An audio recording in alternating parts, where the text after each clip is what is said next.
Hello, and welcome. I'm in agreement with Franz Kafka. Asking questions is the most important thing, because if you don't ask, how will you know? I've always taken a Socratic approach in my attempt to trying to understand people and perspectives, because it's not necessarily the answer to a question that reveals most about the person or the situation. It's often the reaction to the question that informs you. You can get a pretty solid read on someone with just micro-expressions, or the way they react instinctively. Like the other day, I was walking past this market, and there was this line of people outside queuing for supplies. And they were all standing a few meters apart, and no one was talking, and many were wearing masks. But outside the market there was a testing booth, and they stated they were testing for you-know-what. It was a voluntary testing station. In the booth, it was manned by one man and one woman. So I approached the booth, and I asked them, I said, "What's the test you're using?" So I was very polite, I was very cordial in my manner, because I was interested if samples were going to be used with any particular form of testing, like the RT-PCR test or the antigen test, or both, or a different method. Essentially how the testing was going to be conducted, but they couldn't answer on the testing, but I was curious. I have friends and I know other people that work in healthcare and the media and the local government and so on, but it seems like a cone of silence has descended. I can't get any clarification on things, especially on the testing itself, or on the validity or the accuracy of it. How many are asymptomatic, how many are false positives, and so on. It seems that no one is really reporting on it, except in very vague terms, or on the processes. So my questions to these people at the booth then concern the process, or who I could touch base with further to discuss the lines of authority or management, or even where the samples themselves are being sent. So, to me the questions seem relevant, and in my mind it's always a question that's of prime importance, as that is what opens the door. So my demeanour was calm, it was rational, but theirs increasingly was not. So my questions, they seemed to evoke a fairly hostile response, right from the get-go. And their responses back to me, they were quite curt, and almost accusatory, which at the time I found quite humorous. But the fact my questions, maybe they revealed a lack of knowledge on their part. It seemed to irk them. Or maybe it was because I wasn't following some designated process. Because what I'm seeing now, what I'm hearing now from a lot of people is that there's a lot of secondary issues coming out of the shutdown, domestic violence, child abuse, health issues, which I'm hearing now from people I know on the front line. But you look at people, most people are not their own best company to begin with. And now they're scared. Now they're frustrated. Now they're living on top of each other. And we're not hearing about the fallout from that. And it's ugly. And people are suffering. I also know many people who should be up for, elective surgery or diagnostic testing, treatment currently, but that's either been cancelled or they're just too scared to talk to a healthcare professional. So the lines of communication, they've been cut off. So there's no real clarity. A lot of qualified voices now, they're being censored. Anyway, there were several police officers in the vicinity, and one of the testers at the booth, they eventually signalled to them. So one of the officers, he came over and he engaged with me. And right from the start, his body language, it was fairly confrontational. So I explained my intention to him and why I was asking the questions. But the manner in which the officer and others at the booth were interacting with me was incongruent with my manner. I was calm. I was non-confrontational. They weren't. Yet the strong inference was that I was the one that was out of control. Even though once again my manner was calm, my manner was rational. And I wasn't in anyone's way, I wasn't holding the line up. But the people manning the booth, they then asked the officers, "Could you please deal with this?" So again, I simply reiterated my intentions calmly, just to provide assurance. But the officer, he then fronted up to me. He took a step towards me, and he was taller than I was, so he was trying to impose himself into my physical space. So I stepped forward into his, which seemed to take him off guard. But that's just a natural reaction. And so I started speaking, in terms of specific legalities that, Even though specific liberties and rights have been somewhat curtailed during these last few weeks, that we still have centuries of common law precedents. We still have rights protecting our freedoms as citizens dating back over 800 years. That our traditions, both legal and constitutional traditions, emphasize freedom and liberty first and foremost. That even in the crisis, it's vital we remember that constitutional heritage. That was the essential gist of it. I was more specific with him, but he could see that I knew my rights, and his demeanour changed. They could see that I knew the rule of law. And the manner in which I spoke was forthright, it was rational, and there was no way I was backing up. It's like talking to a crim. Talking to a criminal, you speak the language, and it taps into something else in the brain. So once their demeanour changed, everyone else just fell silent. They were looking to the officers to lead.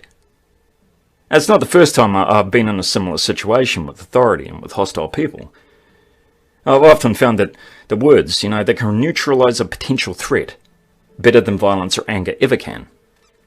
So, I looked around and I said, I wish you all a good day, and I continued on my way. Positively Kafkaesque. That's a term that gets thrown around a lot. Some take it as meaning a disorientating Orwellian maze of bureaucracy and invisible forces, where nothing makes sense. Where if you step out of line, you're an enemy of the state, but you're never quite sure of where the lines are, or where vague allegations are levelled against you, but you're never told what the crime is. Where the illusion of fear is always present, the illusion of authority, the knock on the door in the middle of the night.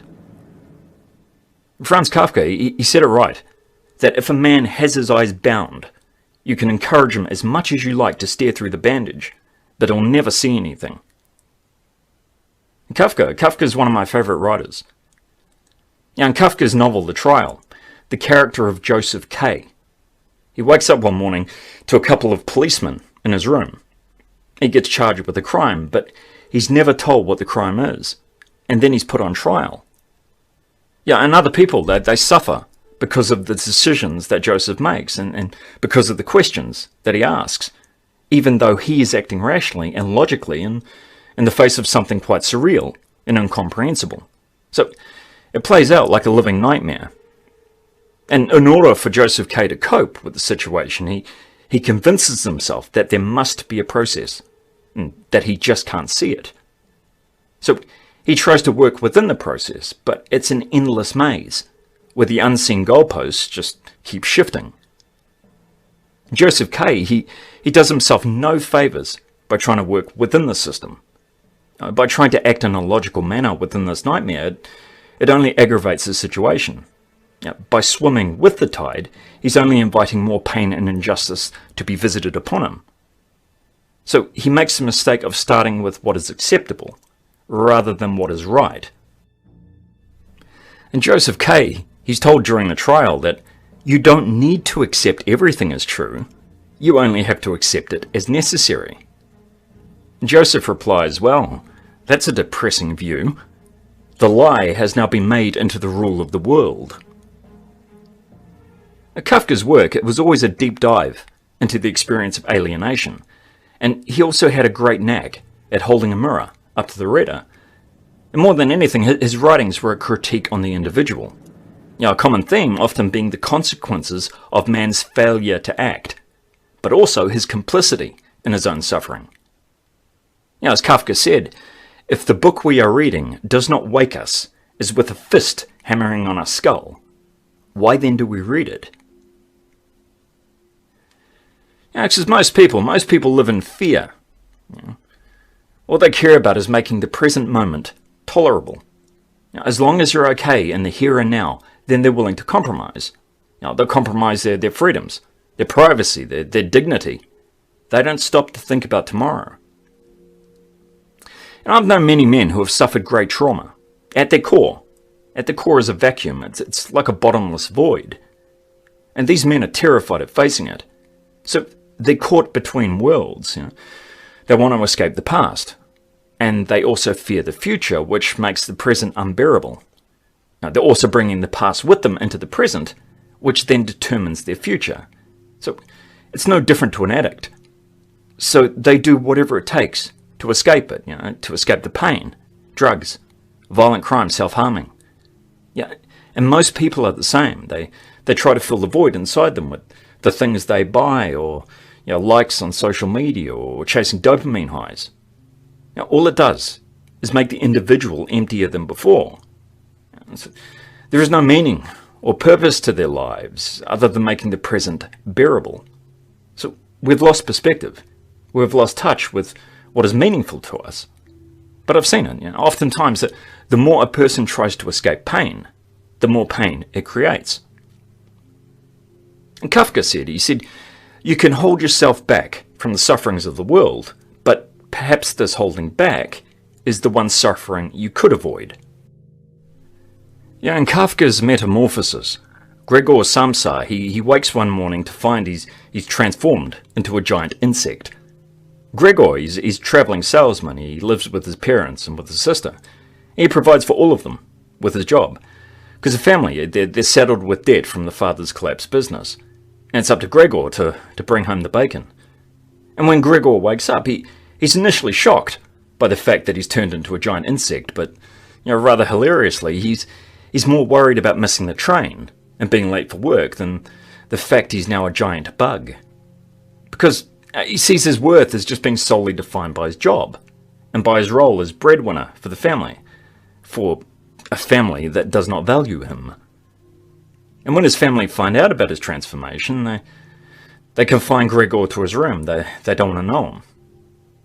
But we come to learn that this metamorphosis is really like a revealing of Gregor's true self, and also of how others truly see him. Because he has no friends, he has no life. His family, they treat him like a walking ATM machine. People don't respect or value Gregor. They just take him for granted.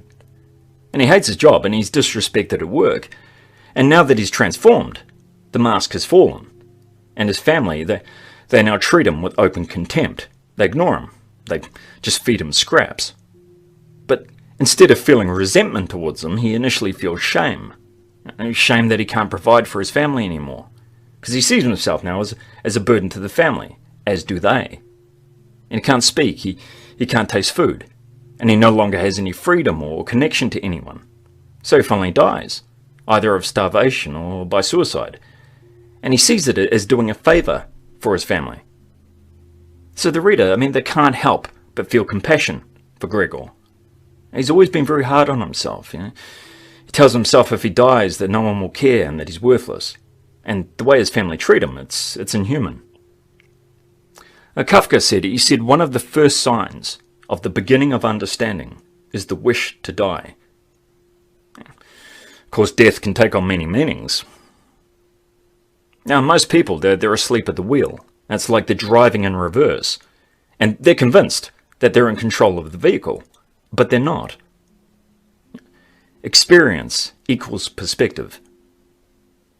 A child that is abused or neglected, that initial pain, it leads to a distorted view of the world and of other people, and it's their only frame of reference. Those beliefs, they then become self-fulfilling. And at a subconscious level, that child then interprets every interaction, every situation through that distorted lens. So the future is then dictated by the past. So every destructive act, every episode of self-harming, it's a conditioned subconscious response. The brain and the body, it's running on overdrive. And it's ready to fight, ready to lash out. And it's only when we become present in the current moment and aware of those conditioned responses that we finally have autonomy over our lives. It always brings a smile to my face when I see a young man realize for the first time that he actually has a choice. That he actually has a say in his own life. Even if it's the choice to walk away. Or the choice to stay when others are extending their support or guidance to him. If you saw a young man slashing his arm up, or headbutting a door, or punching himself in the face for no discernible reason, you might think that's a bit odd.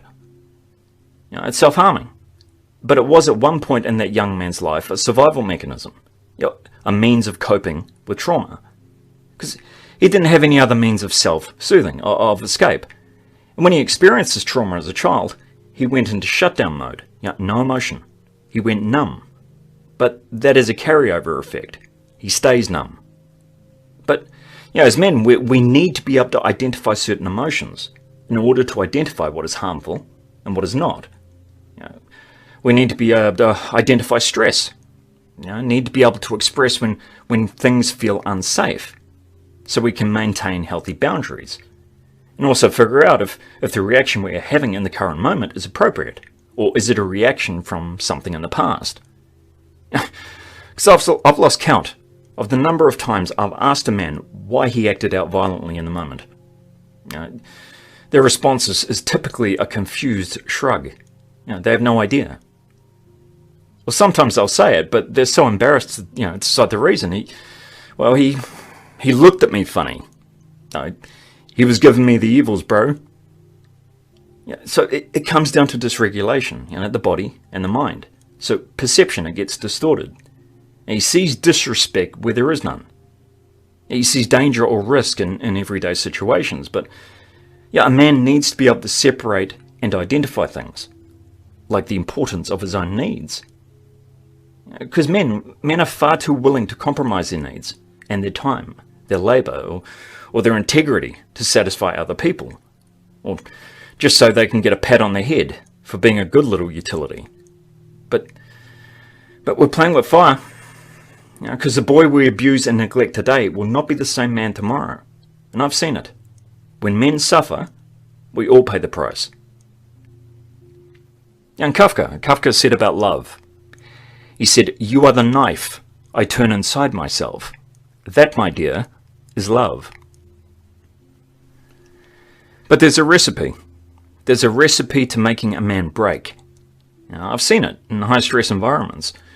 You make a man unsure of where he stands. You muddy the waters with a lack of clarity or with little to no information. And then you take away his personal autonomy, his sense of control. That man will break. He's confused. He's frustrated. He's frightened. But he's not sure of what. And there's no way for him to predict his future because he is uncertain of the present. He feels trapped. He feels alienated. He feels victimized. I've seen that kind of impotent rage and confusion explode into very volatile situations. When in truth, those situations were easily avoidable, and all the warning signs were there. I've also seen that when you scare a man enough, he will be so afraid that he will ignore his own gut instinct. He will stop asking questions. He will ignore facts and any other opinions, no matter how valid. Kafka said, "We have met the enemy, and he is us." Because he recognized that all systems and governments stemmed from human nature, and that any institutionalized injustices and abuses derive from us, from our fears, from our convictions, our own pride or resentment. So he saw that there is no invisible bureaucracy, only us, operating at the most base primitive level. Kafka said, "I am in chains. Please, don't touch my chains." Because right now, I see a lot of references in the media currently that are very similar to war language, terms that are typically used in times of war. Because some people are scared, others are very angry over the lack of clarity, and others are more interested in making sure their neighbours conform to government guidelines and relish that sense of power that they get from informing on others. It gives them a sense of control and autonomy in the face of uncertainty. Other people simply conform rather than swimming against current, because the issue is so heavily charged, and they don't want to be seen as acting against the greater good. And Gregor sacrificed his humanity to make others happy, just like so many other men. And he's alienated. He's alienated from his family, from society, from himself. Because in truth, he had no personal identity to lose, as his identity was only as a utility. Now he can't even provide that. So he's consigned to the scrap heap. Prior to his metamorphosis, he existed on the margins of society and he was tolerated. Now he's only viewed as a burden. Even his death was a non-event. His family feel relief that he's dead, and they celebrate with a picnic. It's like he never existed. In one of Kafka's stories called In the Penal Colony, the narrator, he sees a man who is about to be executed, but the man is unsure of what crime he's been charged with. But the narrator, he describes the man as looking so submissively dog-like that it seemed as if he would only need to be whistled for when the execution was due, for it to begin. And Kafka also said, "You are free. That is why you are lost." Because, for many people, freedom is too great a responsibility. So, they look to the government, or they look to others, to lead them. And they're more than happy to make whatever sacrifices necessary for the wonderful privilege of being led. Like a dog on a leash. We used to be part of a tribe. Our survival and our progress, it depended on one another. Now much of that has just been replaced by government, by technology. There is no real community anymore, and we're very divided. Our social networks have essentially moved online, where non-conformity or any questioning of the narrative is met with social exclusion. Now, the family structure, it's been destroyed, with divorces, with single motherhood. Now, children are now raised by their peers as opposed to their parents. So guidance from elders and male mentorship has all but disappeared from young boys' lives. So we just get a conveyor belt of dysfunction. And it almost seems like personal responsibility has become a relic of the past. Franz Kafka. Franz and his father, they didn't get on very well, to say the least. Kafka, he wrote a letter to his father at the age of 36, and he called him out for being an abusive tyrant, and he blamed him for many of his bad experiences in life. And it's an amazing letter. His analysis of his father's psychology and the effects the abuse had on his life, they're very insightful. And Kafka, he wrote to his father, "You took on the quality that all tyrants have, whose rights are based on their own person and not on reason." He wrote how his father's judgments hampered his development, essentially to the point where he could barely complete a thought or task. So it filled him with self-doubt, and he never knew where he stood from one day to the next. His father would belittle anything that Franz showed interest in, and he'd become antagonistic to anything Franz did or suggested. So there was one rule for father and one rule for Franz, and what was okay for daddy was not okay for son. So Franz's world, it became disorientating. Instead of stability, there was emotional abuse, there was double standards, there was constant disapproval. So for Franz, it was like walking on eggshells. And Franz, he said of his father, "From your armchair, you ruled the world." Father was right, and everyone else was wrong. And it led to Franz being very submissive and very passive in his life. And he felt that everything he did or said was wrong and shameful. And he said he expected at any moment for his father to come bursting through the door in the middle of the night and wrench him out of bed for some wrong he never committed. But Franz, he lived under the notion that daddy was always right. So for Franz, submission to authority came to mean love. If he could only please father, he would be accepted. No matter what the cost was to him personally, no sacrifice was too great. And children react. They react to their environment, to caregivers, because that's their window to the world. But shame and trauma, it can cripple a child's ability to see and experience the world in a realistic and healthy way. If everything that child does is wrong in the eyes of the parents, if one parent is authoritarian and the other parent enables this behavior by passively allowing it to happen, like Franz's mother did, then that child's reality, how they perceive the world, it's always going to be where every word, every action brings with it a heavy sense of shame, of being wrong. So Franz, he wrote, "I became unsure, even of the thing nearest to me, my own body." So Franz, in his later life, he became a virtual hypochondriac. He developed many physical ailments, and he eventually died of TB. Franz, he was ashamed that he never stood up to his father. He stated he felt like a disgrace for not standing up to him, and also for having failed his father's expectations. Expectations of perfection in the face of constant belittling and disapproval. In Franz, he wrote, "Your undertone of anger and condemnation, it only makes me tremble less today because a child's sense of guilt has been replaced by insight into our helplessness, yours and mine." Franz, he talks of how being under his father's authoritarian control, it systematically destroyed him, and how it later played a major role in the destruction of his marriage and many relationships. Franz once wrote that, "From a certain point onward, there is no longer any turning back. That is the point that must be reached." And Franz, he suffered for most of his life. He struggled to find his voice. And when he spoke, he would stammer and stumble.